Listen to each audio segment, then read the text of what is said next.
আইনি যুদ্ধে একাধিকবার ধাক্কা, এবার প্রশাসনিক চাপ তৈরির চেষ্টা নির্বাচন কমিশনের। মুখ্য নির্বাচন কমিশনারের হুঁশিয়ারি, 5 বছর সংরক্ষিত থাকবে এসআইআর এর নথি, পরে ভুল ধরা পড়লেও শাস্তি পেতে হবে। কাজে ভুল হলে কেউ রেহাই পাবেন না, প্রয়োজনে 2 বছর বাদেও পদক্ষেপ করা হবে।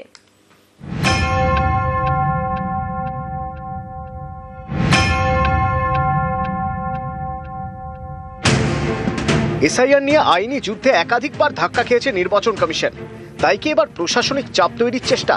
এসআইআর নিয়ে শুক্রবার ভার্চুয়াল বৈঠকে বসে কমিশনের ফুল বেঞ্চ। বৈঠকে ছিলেন পশ্চিমবঙ্গের সিইও, জেলা শাসক এবং অবজারভাররা। সেখানেই মুখ্য নির্বাচন কমিশনার জ্ঞানেশ কুমারের হুঁশিয়ারি, এসআইআর প্রক্রিয়া চলাকালীন যেসব নথি নেওয়া হচ্ছে তা কমিশনের তথ্য ভাণ্ডারে সংরক্ষিত থাকবে।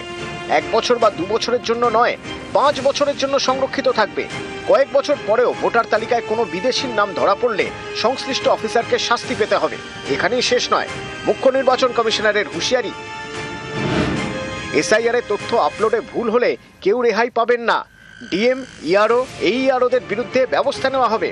2 বছর বাদেও কমিশন পদক্ষেপ করতে পারবে। এদিন ভার্চুয়াল বৈঠকে মুখ্য নির্বাচন কমিশনার এও বলেন, অনেক জায়গা থেকে ভুল নথি আপলোড করা হচ্ছে। নথি হিসেবে কোথাও সংবাদপত্র আপলোড করা হয়েছে, কোথাও পাসপোর্ট আপলোড করার কথা বললেও সাদা কাগজ আপলোড হয়েছে।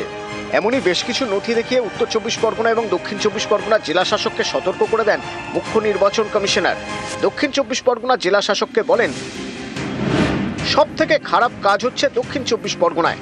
তখন পশ্চিমবঙ্গের মুখ্য নির্বাচনী আধিকারিক মনোজ কুমার আগরওয়াল বলেন, এই ধরনের ভুল হলে শাস্তিমূলক ব্যবস্থা নিতে হবে।